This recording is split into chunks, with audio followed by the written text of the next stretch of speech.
keyakinan kelas. Kesepakatan sih apa ya? Persetujuan.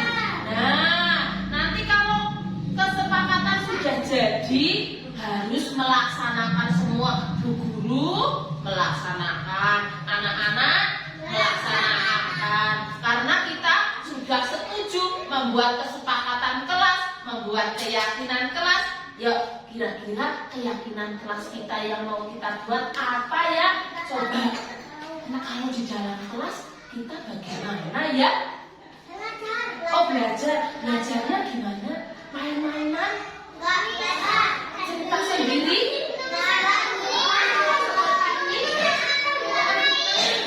Iya, kalau seperti ini? Sedang apa sih? Oh, sedang bobok. Boleh tidur di kelas? Oh, belajar harus serius. Apa belajarnya sambil bobok? Nah, kalau seperti ini boleh atau tidak? Tidak. Nah, sebentar sayang. Nah, kalau seperti ini? Nah, setuju ini apa setuju ini?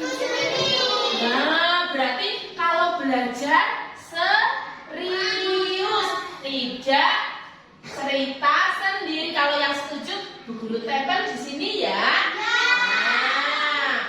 Nah, kalau belajar di kelas mendengarkan siapa? Bu Guru. Setuju itu? Setuju. Nah, sekarang ini kira-kira gambar apa ya? Anak-anak mau kemana? Wow, mau sekolah, mau berangkat sekolah. Kira-kira kalau berangkat sekolah, sukanya terlambat apa asik ya? Nah, siapa yang setuju kalau berangkatnya tepat waktu? Nah, siapa yang setuju? Dito sukanya terlambat? Tidak sih?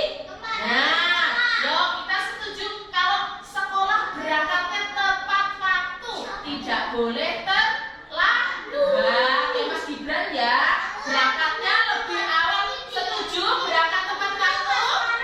Setuju. Kalau setuju, Bu Guru mau tempel di sini sebentar. Nah, berangkat tepat waktu. Coba. Nah,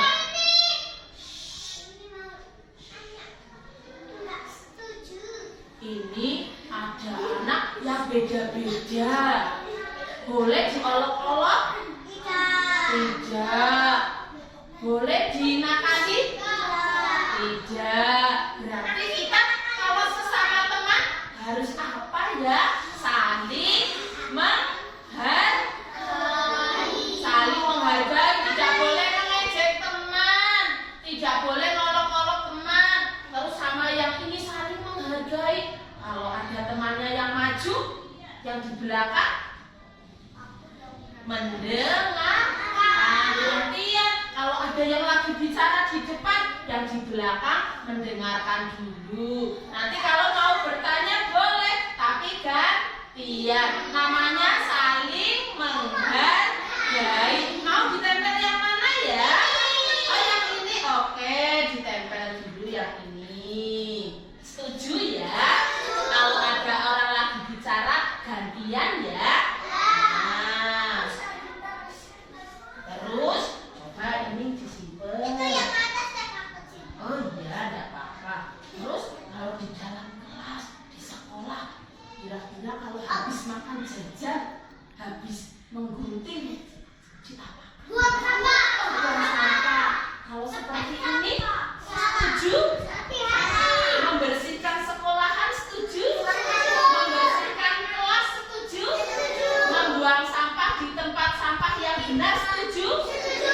Oke, boleh ditempel?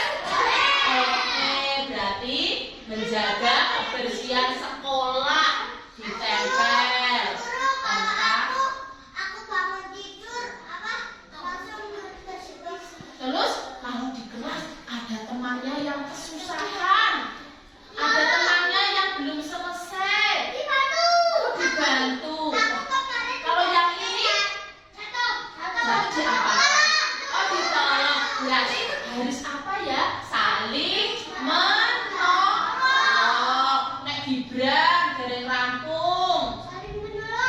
dibantu apa tidak ya? Dibantu. Kalau kinar, pensil warnanya berantakan, dibantu apa tidak? Dibantu, saling tolong menolong. Setuju kalau ini setuju ditempel? Setuju. Oke. Berarti kita sudah nempel berapa ya?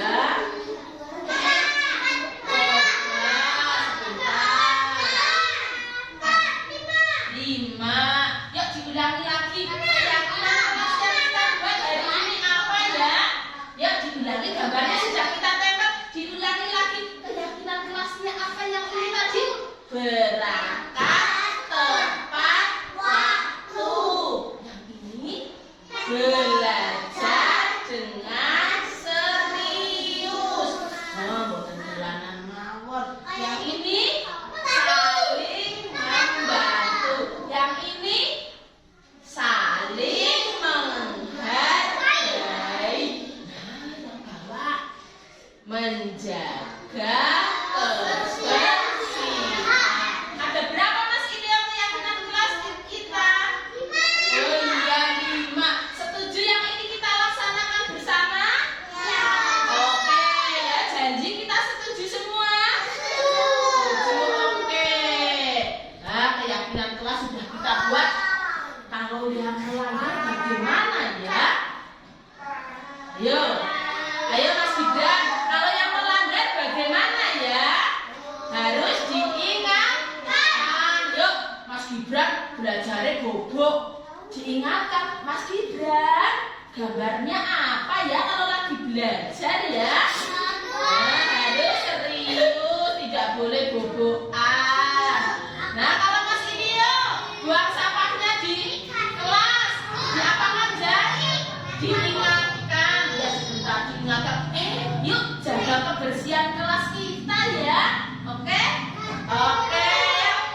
Sudah kita buat hari ini keyakinan kelasnya.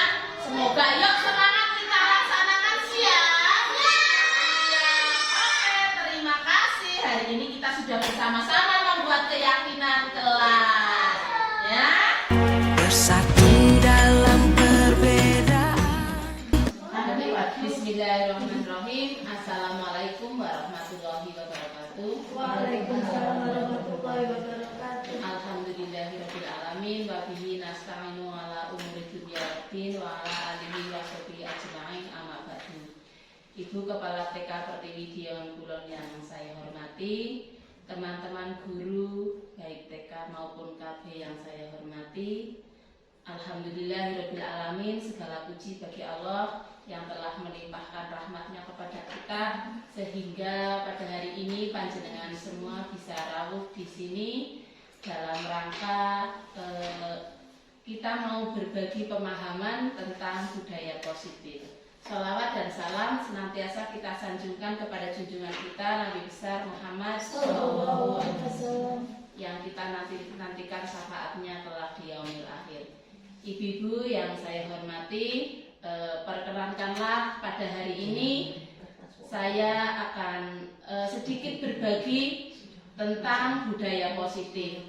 Di sini saya sedang melaksanakan tugas untuk aksi nyata calon guru penggerak di modul 1.4.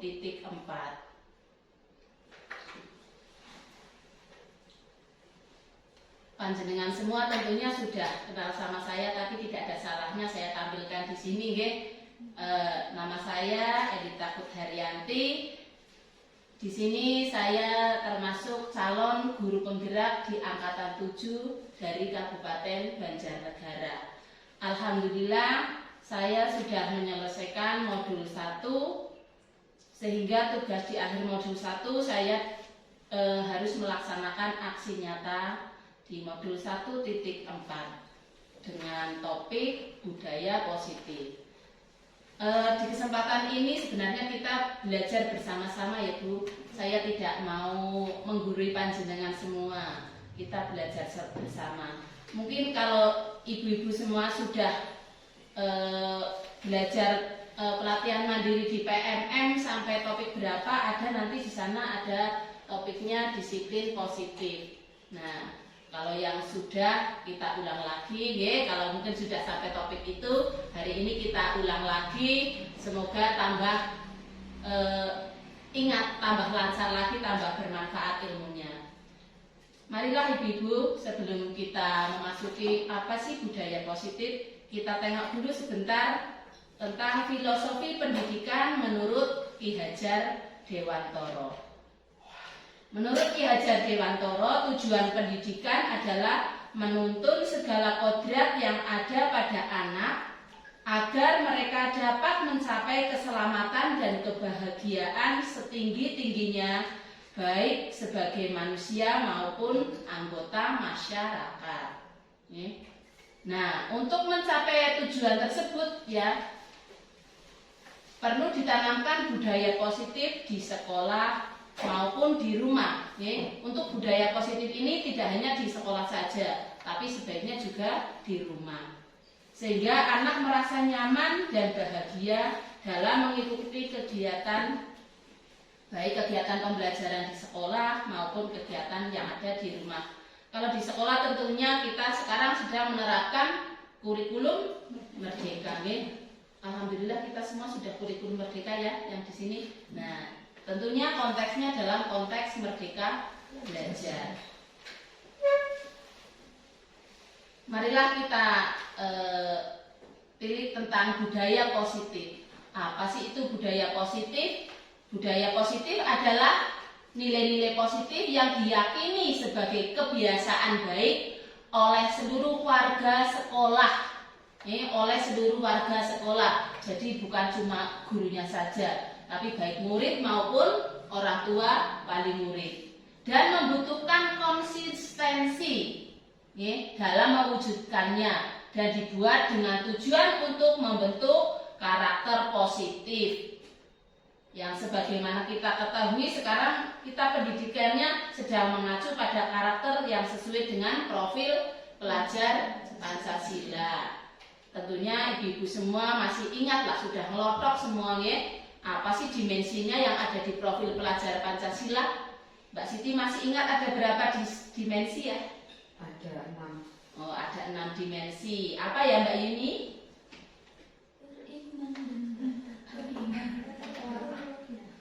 Iya, beriman dan bertakwa kepada Tuhan Maha Esa dan berakhlak mulia. Terus lagi gotong royong, terus mandiri, terus kreatif, bernalar kritis, berkebinekaan global. Nah, itulah nantinya yang karakter yang akan kita bentuk dari anak-anak kita. Ada 6 dimensi. Nah, untuk membangun budaya yang positif, sekolah perlu menyediakan lingkungan yang positif, yang aman dan nyaman, agar murid-murid mampu berpikir, bertindak, dan mencipta dengan merdeka, bebas, tidak ada kekangan, tidak ada paksaan, terus mandiri dan juga bertanggung jawab. Salah satu strategi yang perlu ditinjau ulang adalah bentuk disiplin yang dijalankan selama ini di sekolah kita. Ini untuk dapat menciptakan budaya positif, kita harus meninjau yang pertama ada disiplin apa yang kita terapkan. Dalam menerapkan budaya positif ada beberapa hal yang perlu kita ketahui terlebih dahulu. Kita pahami apa saja sih itu? Ya ibu-ibu, mari kita yang pertama ketahui adalah perubahan paradigma. Cara pandang kita yang harus kita rubah terlebih dahulu. Cara pandang yang bagaimana sih yang selama ini kita keliru? Nah, menurut Dr. William Glasser dalam teori kontrol, untuk meluruskan miskonsepsi tentang kontrol. Nah, selama ini ada beberapa gambaran yang keliru. Nah, sepertinya ini yang di bawah ini ibu-ibu, monggo kita sebagai guru di sini pandangan kita tentunya guru mengontrol murid, Tapi pada dasarnya kita tidak bisa mengontrol siapapun, tidak bisa mengontrol murid, Pengine, oh kayak ngenen, seperti yang guru mau. Tapi sebenarnya kita tidak bisa mengontrol mereka, karena yang bisa mengontrol diri kita adalah ya kita sendiri. Orang lain tidak bisa mengontrol. Terus yang selanjutnya, semua penguatan positif, efektif dan bermanfaat. Nih, di sini misalnya anak kita bujuk untuk dapat berperilaku yang kita mau. Sebenarnya ini juga tidak boleh, itu miskonsepsi kita, pandangan yang keliru. Kadang memang anak menurut, tapi itu karena terpaksa, dibujuk biar mau. Terus yang selanjutnya, kritik dan membuat orang merasa bersalah dapat menguatkan karakter. Dikritik, ujar-ujarnya biar benar, biar pas dengan kemauan kita. Padahal dengan kritik anak-anak akan merasa gagal. Anak-anak akan menjadi identitas yang gagal. Mau apa-apa salah. Nah, begini salah, begitu salah. Nah, itu juga kita tidak boleh mengkritik anak-anak. Terus pandangan yang selanjutnya adalah orang dewasa memiliki hak untuk memaksa. Karena kita merasa punya tanggung jawab jadi guru, lah ora harus dipaksa anak biar mau. Ini juga tidak boleh. Perilaku memaksa tidak akan efektif untuk jangka waktu panjang dan akan membentuk sebuah permusuhan. Anak berdendam sama orang tua, sama guru. Kayak Bu Atun, kayak Bu Rizka, ada nih, dipaksa-paksa terus anak biarpun melakukan, tapi di dalam hati mereka tetap ada sebuah rasa yang tidak enak, dendam istilahnya.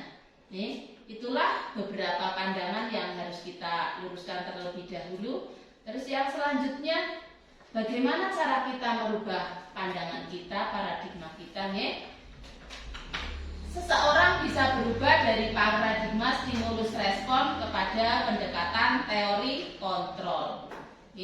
Menurut Stephen R. Covey mengatakan bahwa bila kita ingin membuat kemajuan perlahan, sedikit-sedikit, ubahlah sikap atau perilaku Anda. Namun, bila kita ingin memperbaiki cara-cara utama kita, maka kita perlu mengubah kerangka acuan kita. Ubahlah bagaimana Anda melihat dunia, bagaimana Anda berpikir tentang manusia. Ubahlah paradigma Anda. Skema pemahaman dan penjelasan aspek-aspek tertentu tentang realitas. Realitas berarti kenyataan. Coba kita lihat di sini sudah ada perbedaan antara teori stimulus respon dan teori kontrol. Selama ini di stimulus respon beranggapan bahwa realitasnya kebutuhan kita semua itu sama. Tapi kenyataannya kalau menurut teori kontrol, kebutuhan kita masing-masing adalah berbeda. Tentunya kalau di sini kita kaitannya dengan kebutuhan belajar, kita melihatnya konteksnya konteks dengan belajar. Tentunya anak-anak kebutuhan belajarnya tidak sama kalau menurut teori kontrol. Makanya sekarang kita sedang melaksanakannya pembelajaran berdiferensiasi, dibeda-bedakan antara satu anak dengan yang lainnya. Terus yang selanjutnya, semua orang melihat hal yang sama di teori stimulus respon. Namun di teori kontrol, setiap orang memiliki gambaran yang berbeda. Jadi kita berhak pandangannya, gambarannya tentang suatu hal itu berbeda. Tidak harus sama. Terus yang selanjutnya, kita mencoba mengubah orang agar berpandangan sama dengan kita. Ini di stimulus respon. Anggapannya kita semua harus pada. Aku ngomong A, dengan kudu A. Padahal di teori kontrol, kita harus berusaha memahami pandangan orang lain tentang dunia. Tentunya pandangan yang berbeda. Perbedaan itu indah ya Bu. Jadi tidak usah kode-kodean, ada pandangan yang berbeda. Yang terusnya, perilaku buruk dilihat sebagai suatu kesalahan. Nggih mboten Bu? Biasanya kae apa salah kuwi elek nggih. Padahal sebenarnya kalau di teori kontrol semua perilaku itu memiliki tujuan. Walaupun perilaku itu tidak baik, tentunya yang melakukan itu mempunyai tujuan. Kita saja yang tidak tahu. Mereka yang melakukan tujuannya apa, tentu ada tujuannya. Itulah menurut teori kontrol. Baik perilaku yang baik maupun perilaku yang tidak baik sekalipun mempunyai suatu tujuan. Ya. Terus orang lain bisa mengontrol kita di teori stimulus, tapi di teori kontrol hanya kita, hanya diri sendiri yang bisa mengontrol diri. Bumut yang bisa mengontrol bumut sendiri. Saya tidak bisa mengontrol bumut. Pokoknya kita yang bisa mengontrol diri sendiri. Terus yang selanjutnya pemaksaan ada pada saat bujukan gagal. Iya tidak? Ya sih?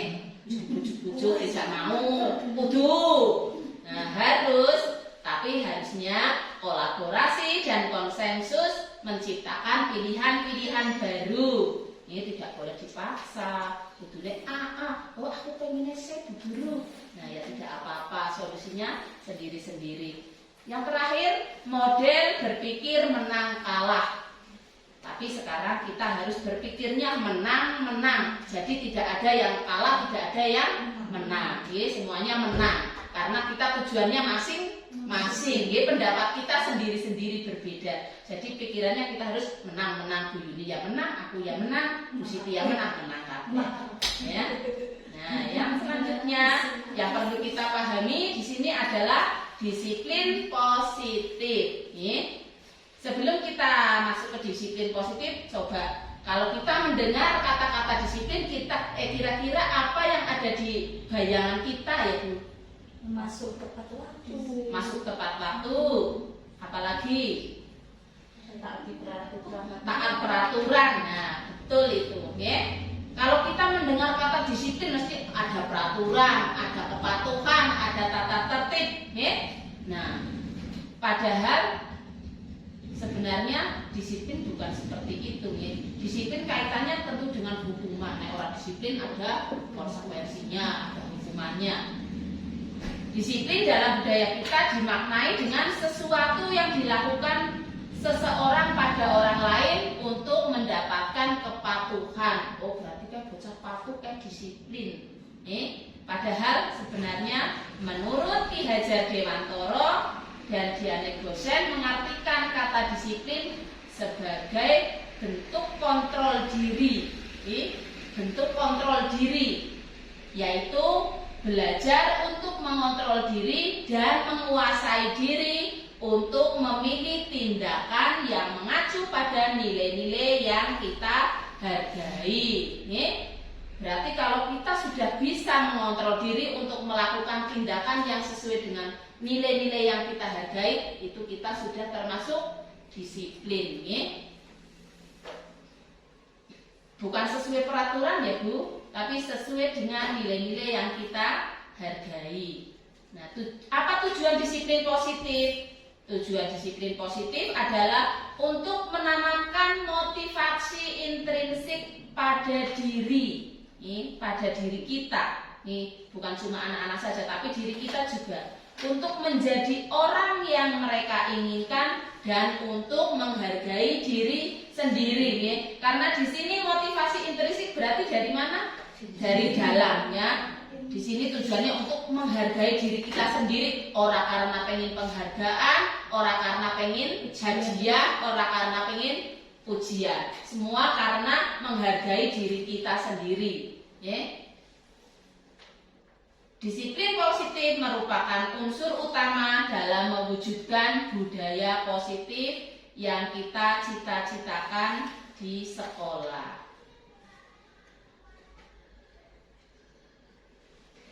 Terus hal yang perlu kita pahami selanjutnya adalah motivasi perilaku manusia. Manusia itu berperilaku itu mempunyai beberapa motivasi. Nah, di sini menurut Diane Gosen dalam bukunya Restructuring School Discipline menyatakan ada 3 motivasi perilaku manusia. Manusia bertindak itu ada 3 motivasinya. Yang pertama, untuk menghindari ketidaknyamanan dan atau hukuman. Motivasi ini adalah motivasi yang paling rendah, paling ngisor untuk menghindari hukuman.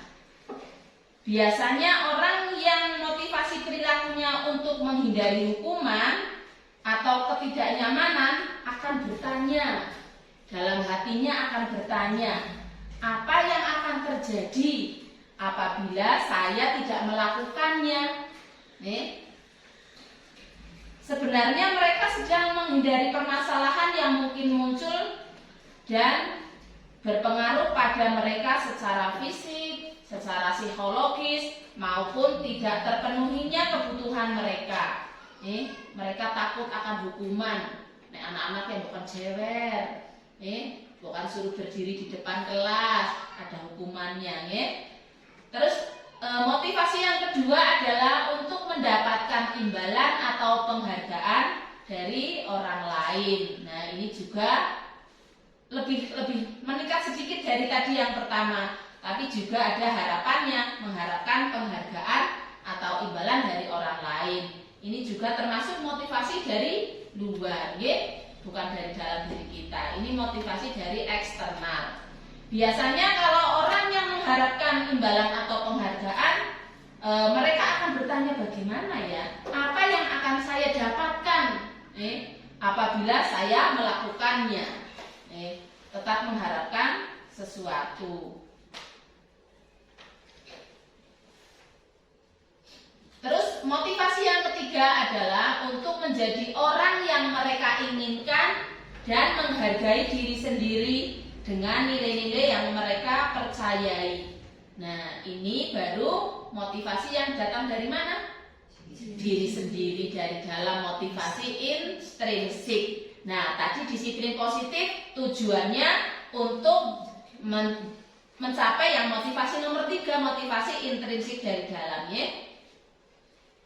Orang yang motivasi ini dengan motivasi yang menjadi nomor 3 ini bertanya, akan menjadi orang yang seperti apa bila saya melakukannya?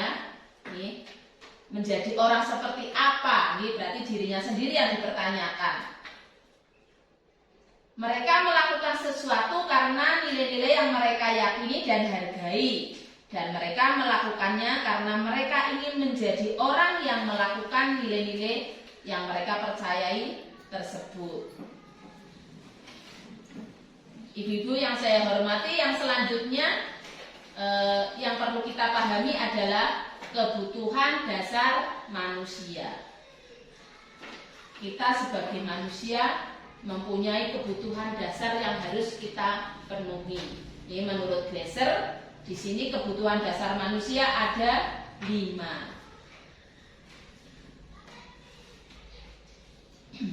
Yang pertama adalah kebutuhan bertahan hidup.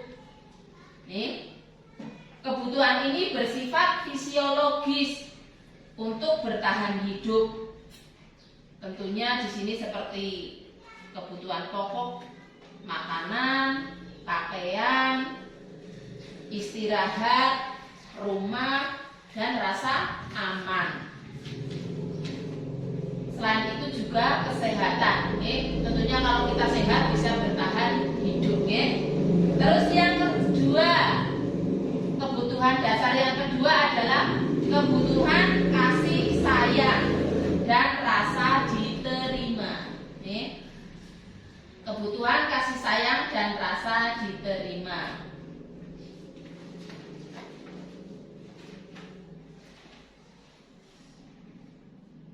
Kebutuhan rasa diterima di sini tentunya di komunitas kita, bisa diterima dengan teman, bisa diterima oleh keluarga. Kalau seumpamanya kita tidak diterima oleh keluarga, rasanya bagaimana ya Bu? Aduh, rasanya ada sesuatu. jika teman tidak bisa menerima juga rasane. Nah, tentunya untuk memenuhi kebutuhan ini kita harus bisa bekerja sama dengan orang lain, bisa bersosialisasi. Kalau kita di sekolah ya bisa bekerja sama dengan teman di sekolah. Kalau di masyarakat bisa bekerja sama dengan masyarakat.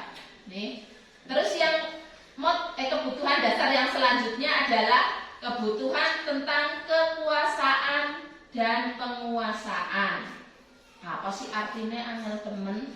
Penguasaan dan kekuasaan. Di sini adalah kebutuhan untuk diakui. Kebutuhan untuk diakui bahwa kita itu mampu. Seperti juga anak-anak. Seumpamanya dia mampu kok tidak kita minta tolong apa tidak kita suruh, rasanya mesti langsung. Nah, itu kebutuhan bahwa dia diakui bahwa dia mampu melakukan sesuatu. Terus yang keempat, kebutuhan kebebasan. Nah, kebebasan di sini bukan kebebasan yang bebas-bebas, bukan kebebasan yang seluas-luasnya, tapi kebebasan untuk mandiri agar bisa melakukan sesuatunya sendiri. Yang kelima adalah kebutuhan kesenangan. Kebutuhan kesenangan adalah kebutuhan untuk merasa senang, happy. Ya, kita bisa tertawa-tawa, bisa bercanda. Tapi tentunya kaitannya dengan belajar. Bagaimana anak-anak bisa merasa senang dengan belajar? Tentunya sambil bermain. Makanya kita kebanyakannya sekarang belajarnya bermain-main tapi sambil belajar. Itulah kebutuhan dasar yang ada pada manusia. Terus hal yang selanjutnya adalah yang perlu kita pahami adalah 5 posisi kontrol. 5 posisi kontrol. Kita sebagai guru, sebagai orang tua harus memahami posisi kontrol kita di mana ya. Nah, karena posisi kontrol ada 5 ibu-ibu sekalian. Mari kita introspeksi diri untuk menjadi orang yang lebih baik. Dengan kita melihat 5 posisi kontrol ini, kita introspeksi diri. Oh, selama ini saya sebagai guru, posisi saya dikontrol yang nomor berapa? Saya sebagai orang tua, posisi kontrol saya di posisi yang mana? Ya, mari kita belajar bersama 5 posisi kontrol baik guru maupun orang tua.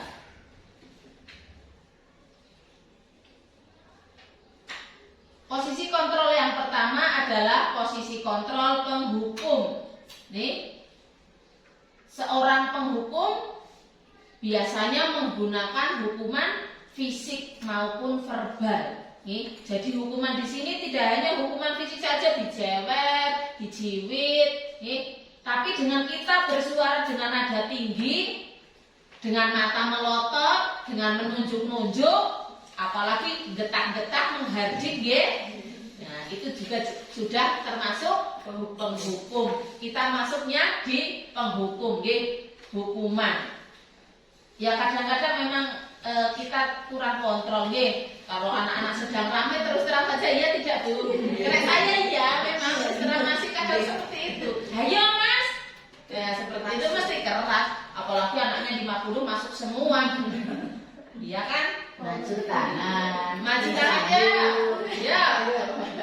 Tangannya sambung. Ya marilah. Tidak apa-apa, kita namanya juga bersama-sama belajar ya Bu. Setelah nanti kita tahu, mudah-mudahan ya kita bisa menjadi lebih baik. Nah, mari. Yang kedua, posisi kontrol yang kedua adalah membuat rasa bersalah. Nah, di posisi yang kedua ini membuat rasa bersalah, baik guru atau orang tua akan bersuara lembut. Ini tidak seperti yang tadi nomor 1 suaranya keras kayak suaranya saya. Nah, suara lembut membuat rasa bersalah akan menggunakan keheningan yang membuat orang merasa tidak nyaman atau rendah diri. Nah, itu bahayanya menjadi rendah diri kalau orang dibuat menjadi dalam kontrol pembuat rasa bersalah. Biasanya kata-kata yang keluar memang lembut tapi menyakitkan. Nah, contohnya, ibu sangat kecewa sekali dengan kamu loh. Nah, seperti itu. Kira-kira anak, oh ya, bu guru kecewa. Apakah di dalam hati tidak akan menggumam sesuatu? Kata, nah, jebule nyong salah, bola-bali salah. Nah, Ini salah kayak ibu gelanen. Nah, itu seperti itu, ibu gelanen loh. Nah, apalagi kalau sama anak kita gimana coba kalau orang tua kamu tahu kamu berbuat salah begini. Nah, biasanya mak jadi jengkel, umpamanya seperti itu karena salah saya. Tentu anak di dalam hati akan merasa bersalah. Ciri-cirinya bagaimana untuk yang dalam posisi pembuat rasa bersalah? Nada suaranya tadi lembut tapi memelas, sedih, harus nak dan bu guru sudah bolak-balik. Nah, seperti itu kan. Bahasa tubuhnya merapat pada anak. Kita memang mendekat tapi ya itu suaranya tadi yang kata-kata kita yang miris. Nah, berarti berasa kalau di lah ojo kaya ngono ta. bu guru sedih.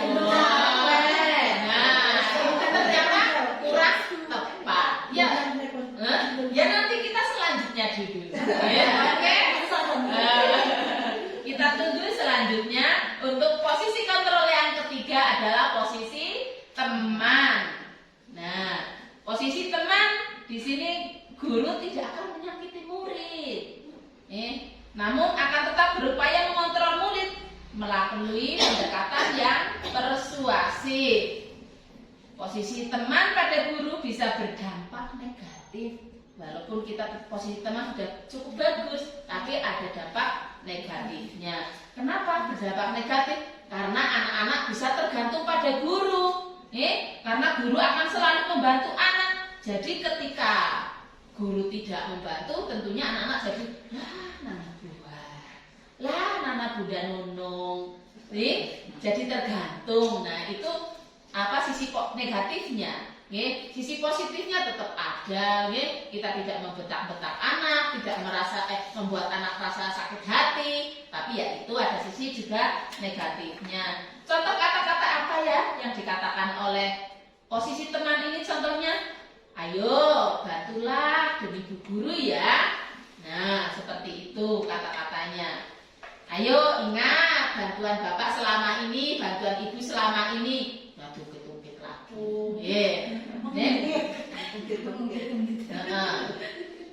Nah, contoh lagi misalnya kita lagi beres-beres, lagi mainan, berantakan, ya sudah kali ini tidak apa-apa, bu guru bantu.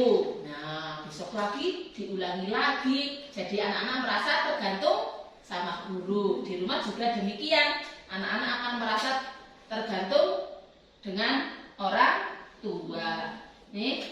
Ciri khas dari posisi kontrol, nada suaranya ramah, akrab kan teman. Nah, suaranya akrab, suka bercanda, berkatanya sambil bergurau. Itu ciri-ciri yang posisi teman. Selalu tersenyum, ya pokoknya keren lah, bestie lah. Istilah bestie katanya. Bestie. Tapi tidak apa-apa, perlu diingat ada sesuatu pasti ada negatif, ada positifnya. Terus yang keempat adalah posisi kontrol pemantau. Kalau pemantau ini, memantau itu berarti apa, Bu Rizka? Mengawasi. Nah, pokoknya diawasi. Nah, di sini juga kalau di posisi pemantau tetap apa-apa segala sesuatunya itu berdasarkan peraturan. Kalau tidak sesuai dengan peraturan tentu ada konsekuensinya. Ada hukuman, ada apa. Pokoknya berpegang teguh pada posisi peraturan. Ciri-cirinya apa ya? Nah, kalau di posisi pemantau ciri-cirinya suaranya datar, bahasa tubuhnya normal, pokoknya tegas, orang sesuai peraturan, ya harus ada konsekuensinya.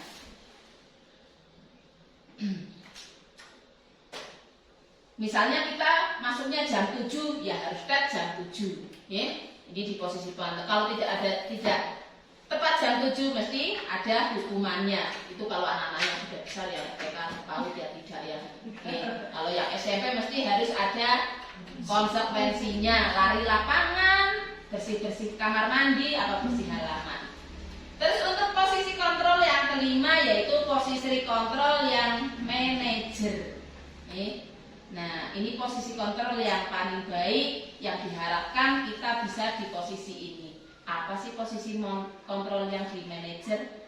Posisi ini adalah posisi di mana guru atau orang tua berbuat sesuatu bersama dengan anak, mempersilahkan anak untuk mempertanggungjawabkan perilakunya dan mendukung anak agar dapat menemukan solusi atas permasalahannya sendiri.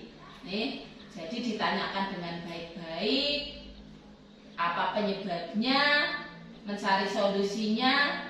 Anak sendiri syukur-syukur bisa mencari solusinya apa yang menjadi permasalahannya itu. Di posisi manajer dikaitkan dengan keyakinan-keyakinan yang sudah kita sepakati bersama. Ciri-cirinya di posisi manajer adalah nada suaranya tulus, bahasa tubuhnya tidak kaku dan mendekat pada murid. Memang di sini untuk posisi manajer tugasnya bukan untuk mengatur perilaku seseorang, tidak untuk mengatur perilaku anak, tapi untuk membimbing mereka. Ini beda mengatur sama membimbing. Nek mengatur harus seperti ini, tapi membimbing yuk baiknya bagaimana. Agar anak-anak bisa kembali ke kelompoknya masing-masing. Mungkin kalau anak berbuat salah kan takut ya. Nah, bagaimana caranya kita agar anak bisa kembali bersama orang teman-temannya itu? Nah, di posisi manajer inilah yang lebih baik. Kenapa anak melakukan hal itu? Bagaimana solusinya? Tentunya ada alasannya yang perlu kita pertanyakan. Terus yang selanjutnya, hal yang perlu kita ketahui yaitu keyakinan kelas. Kira-kira selama ini kita sudah punya keyakinan kelas apa belum ya Bu? Yang ada yang ditempel di kelas kita biasanya apa sih? Peraturan, ya, peraturan. Nah, tapi sekarang mari kita mudah-mudahan bisa berubah dengan membuat keyakinan kelas. Bedanya apa ya Bu? Peraturan sama keyakinan atau kesepakatan. Kalau peraturan siapa yang membuat ya Bu? Guru. Nah, bedanya ini. Kalau keyakinan kelas yang membuat adalah seluruh warga kelas. Kalau keyakinan sekolah ya berarti seluruh warga sekolah. Karena kita sekarang membicarakan keyakinan kelas yang membuat seluruh warga kelas. Jadi siapa dengan siapa? Guru dan murid atas kesepakatan bersama. Tentunya kesepakatan ini berisikan tentang nilai-nilai kebajikan. Menurut Goshen, kebaikan dari keyakinan adalah suatu keyakinan akan lebih memotivasi seseorang dari dalam atau memotivasi secara intrinsik. Seseorang akan lebih tergerak dan bersemangat untuk menjalankan keyakinannya daripada hanya sekedar mengikuti serangkaian peraturan. Memang betul, karena merasa kita juga membuat keyakinan itu, oh ya mari kita laksanakan bersama. Tapi kalau peraturan, lah paling peraturan Bu guru singgawe, tidak, anak-anak tidak merasa, oh iya kita buat sama-sama berarti aku juga harus melaksanakannya.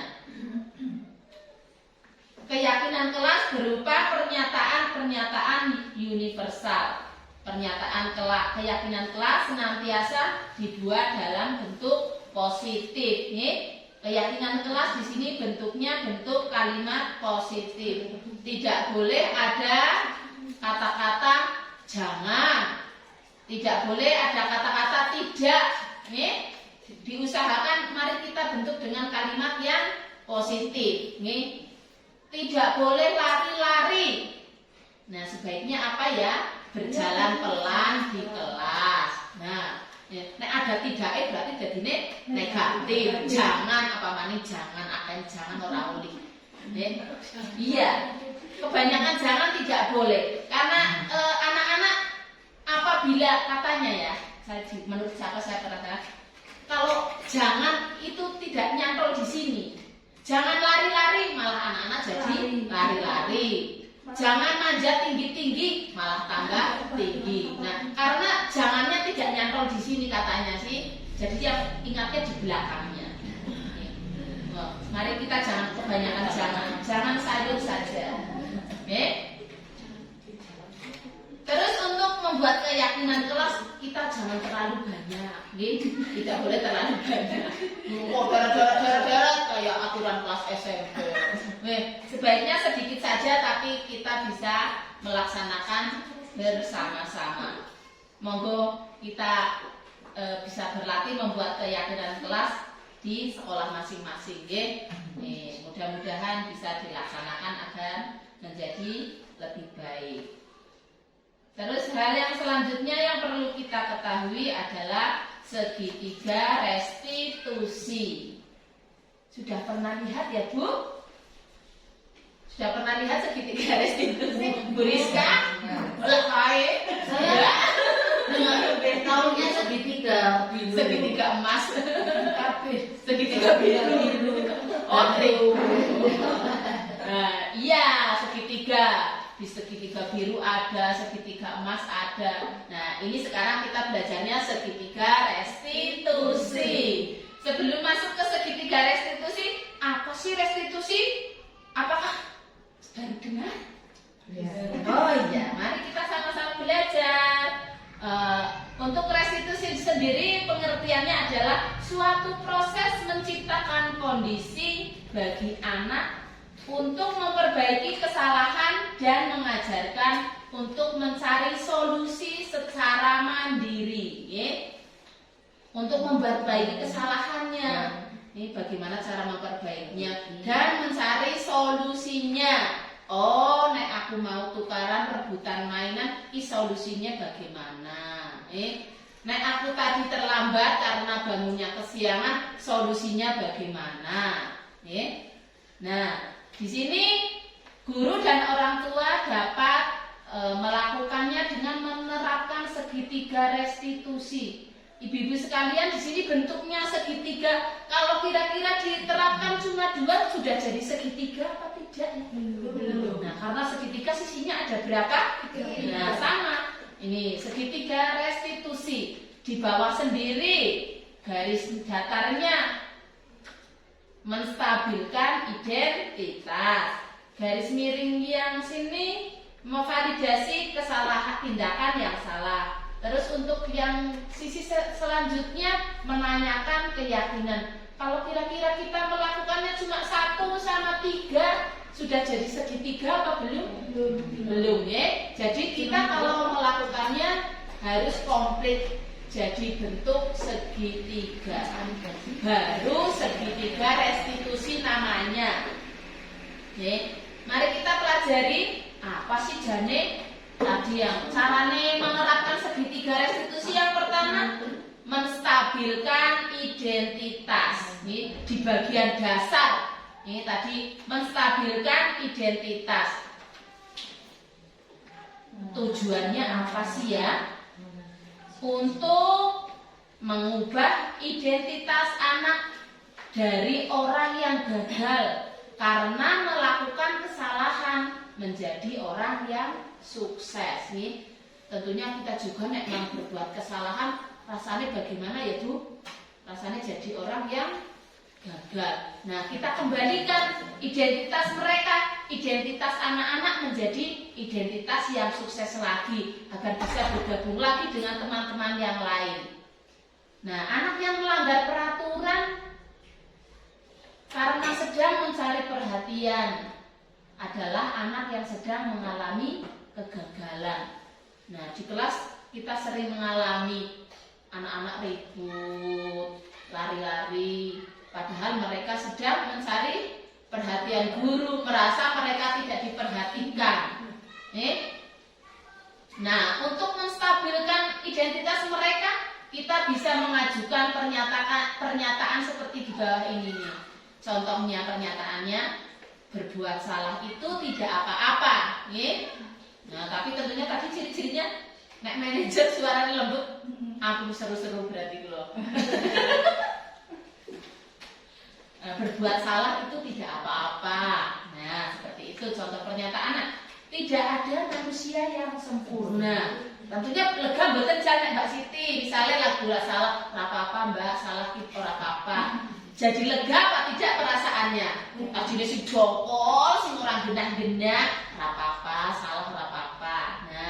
Nah, terus yang selanjutnya, saya juga pernah melakukan salah, Bu Guru juga pernah dulu terlambat. Misalnya seperti itu, Nah, anak jadinya mau ngeremut. Nah, dene terlambat ya. Tidak apa-apa, Bu Guru juga pernah terlambat dulu. Nah, tentunya anak-anak bisa merasa lega, tidak merasa dirinya gagal. Monggo dibaca sendiri, bisa dibaca sendiri contoh kalimat-kalimatnya. Nah, yang paling sering ini, Bapak Ibu tidak tertarik untuk mencari siapa salah, berarti tidak boleh. Mau salah siapa aja, salah siapa, tidak boleh. Bapak dan Ibu Guru tidak mau tahu, tidak mau mencari siapa yang salah, tapi ingin mencari apa? Solusi. Yuk kita cari solusinya dari permasalahan ini. Itu untuk menstabilkan identitas anak, biar anak-anak hatinya lega, padang lagi, bisa berpikir dengan cerah dan ceria lagi. Terus untuk tahapan yang kedua yaitu validasi tindakan yang salah. Karena tadi melakukan kesalahan sesuai dengan tadi teori kontrol yang di atas, semua perilaku memiliki tujuan. Nah, tentunya anak-anak berbuat salah, kita berbuat salah, ada tujuannya. Tujuannya apa? Untuk memenuhi 5 kebutuhan dasar yang tadi kita sudah pelajari di atas. Tapi kebutuhan dasar yang mana? Itulah yang perlu kita cari tahu. Kalau kita memahami kebutuhan dasar apa yang mendasari sebuah tindakan, kita akan bisa menemukan cara-cara yang paling efektif untuk memenuhi kebutuhan tersebut. Nah, kita bisa mengajukan beberapa kalimat, tetapi nadanya tidak boleh memojokkan anak, tidak boleh menyalahkan anak. Dengan suara apa ya, Bu Nunu? Lembut. Tapi kalau saya sendiri suaranya tidak bisa lembut. Contoh kalimatnya seperti ini, bisa ya. Padahal kamu bisa melakukan yang lebih buruk dari ini. Tambah blondrok aku. Nah, terus kamu pasti punya alasan mengapa melakukan hal ini. Nah, yang selanjutnya, kamu patut bangga pada dirimu sendiri karena kamu telah melindungi sesuatu yang penting buatmu. Nah, contoh yang di kalimat ini tentunya misalnya mereka adu pendapat, aku yang benar ya. Nah, boleh memegang pendapatnya yang merasa dia benar. Nah, tentunya mereka akan bertengkar, akan berebut, Nah, ini yang bisa dipakai yang kalimat ketiga. Terus yang contoh kalimat 4, kamu boleh mempertahankan sikap itu, tapi kamu harus menambahkan sikap yang baru dengan menyadari bahwa pandangan setiap orang adalah berbeda. Ya boleh yang benar kayak gini benar, boleh kita pegang, tapi kita harus sadar kalau pandangan orang berbeda-beda. Misalnya ballpoint ini, Mbak Rizka menganggapnya apa bentuknya, tapi Bu Tina beda, pendapatnya boleh. Nah, Bu Rizka ora, kue panjang lonjong, ya tetap dipegang, tapi juga harus sadar bahwa pandangan orang berbeda-beda. Terus untuk yang selanjutnya tadi tahapan di segitiga restitusi adalah menanyakan keyakinan. Nih, keyakinan apa? Tentunya keyakinan yang sudah kita sepakati. Kalau di kelas ya keyakinan kelas, kalau di rumah ya keyakinan keluarga. Nih. Teori kontrol menyatakan bahwa kita pada dasarnya termotivasi secara internal, ini secara intrinsik. Ketika identitas sukses telah tercapai, tadi langkah pertama ya, menstabilkan identitas. Nah, identitas saya seorang gagal, wis bombong maning, dan tingkah laku yang salah telah divalidasi. Kenapa berbuat kesalahan, apa permasalahannya? Maka anak-anak siap untuk dihubungkan dengan keyakinan yang sudah disepakati, dan berpindah menjadi orang yang dia inginkan. Contoh pertanyaannya seperti ini yang bisa kita ajukan kepada anak-anak. Apa yang kita percaya sebagai anggota kelas atau keluarga? Apa nilai-nilai yang sudah kita sepakati? Tentunya kesalahan anak kita kaitkan dengan keyakinan-keyakinan yang sudah kita sepakati bersama. Kamu mau jadi orang seperti apa? Nah, itulah tahapan-tahapan untuk melaksanakan segitiga restitusi. Tentunya di sini anak-anak dicarikan solusi. Misalnya tadi bertengkarnya kenapa? Kalau sudah ada permasalahannya, sudah ada penyebabnya, kita cari tahu bagaimana tadi ya cara menyelesaikannya. Nah, sebaiknya kalau sudah seperti ini bagaimana? Misalnya sebagai contoh, kalau anak terlambat kita tanyakan kenapa mereka terlambat. Misalnya, iya Bu Guru, aku tadi malam nonton TV sampai malam. Apa tidurnya sampai malam? Kenapa tidur sampai malam? Kita tanyakan lagi. Nonton TV. Nah, sebaiknya dalam menanyakan keyakinan, terus untuk mencari solusi juga kita tanyakan mulai kapan solusi itu akan dilakukan. Nah, tentunya dalam melaksanakan segitiga restitusi harus ada seseorang yang bisa mengontrol.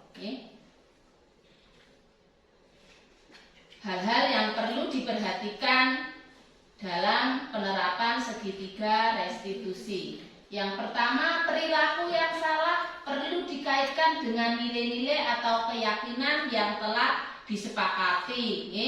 Jadi aja menceng. Yang kedua, kesediaan orang yang melakukan kesalahan untuk memperbaiki kesalahannya. Jadi anak yang berbuat kesalahan ditanyakan dulu kira-kira mau apa tidak. Kalau tidak mau nanti dipaksa jadinya ya. Jadi kesadaran dari orang yang melakukan kesalahan. Terus pemecahan masalah sebisa mungkin relevan dengan masalahnya. Nih, karena masalahnya terlambat, kok penyelesaiannya apa? Nih, nanti tidak sesuai. Terus yang kelima, perlu didedikasikan waktu dari pihak yang berbuat kesalahan. Tanyakan kapan akan mulai diberlakukannya usaha untuk memperbaiki diri. Terus harus ada yang mengontrol. Siapa kira-kira yang mau mengontrol?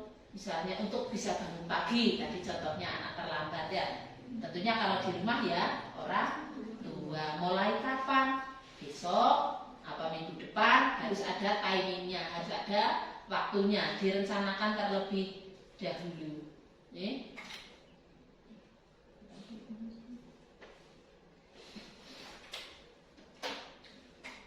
Nah, di sini saya sekedar mengingatkan tadi tujuan dari penerapan disiplin positif apa ya Ibu? Agar terbentuknya anak-anak yang berkarakter, berdisiplin, santun, jujur, peduli, tanggung jawab, dan merupakan pembelajar sepanjang hayat. Nah, sesuai dengan kompetensi lulusan yang diharapkan. Tentunya nilai-nilai karakter yang di sini tadi sudah semuanya tercakup di profil pelajar Pancasila. Ibu-ibu yang saya hormati, Demikian materi yang bisa saya sampaikan. Kita sudah belajar bersama tentang beberapa hal, nggih. Nah, mudah-mudahan setelah kita belajar materi ini, kita bisa introspeksi diri. Mari kita introspeksi, kita ada di kontrol yang mana? Apakah kita sudah menerapkan segitiga restitusi atau belum? Sebaiknya kita semua sebagai pendidik bisa berada di posisi kontrol yang kelima.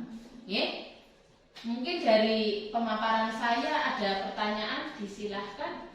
Misalnya solusi misalkan dana melanggarkan itu anak siangan, berarti kan sing jadi apa tadi orang tua ya. Nah, apakah harus apa ya bicara langsung dengan orang tua atau Ya, bisa juga. Sebaiknya guru juga berkoordinasi dengan orang tua. Tentunya di sini kita dalam menerapkan budaya positif, kita harus bekerja sama dengan orang tua. Tadi semua kan di atas ada semua warga sekolah, berarti ada guru, murid, dan orang tua. Kita harus sinkron sama orang tua, jadi segala sesuatunya sebaiknya kita komunikasikan dengan orang tua biar di sekolah A, di rumah juga A. Nah, seperti itu.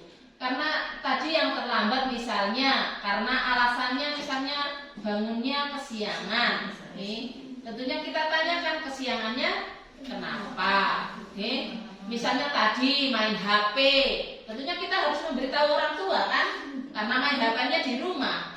Nah, itulah pentingnya koordinasi kita dengan orang tua, wali murid. Komunikasi harus tetap berjalan agar semuanya sinkron antara di sekolah dan di rumah. Ada lagi pertanyaan?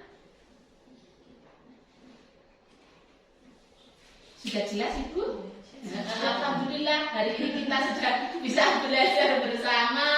Mudah-mudahan apa yang sudah kita baca bersama, ada yang nyantol sedikit, bisa diterapkan di sekolah masing-masing. Ibu, mari kita berusaha untuk belajar menjadi yang lebih baik. Selanjutnya, terima kasih. Semoga apa-apa yang telah saya sampaikan bisa bermanfaat untuk kita semua. Dari saya, mohon maaf. Akhir kata, wabillahi taufiq wal hidayah. Wassalamualaikum warahmatullahi wabarakatuh. Waalaikumsalam.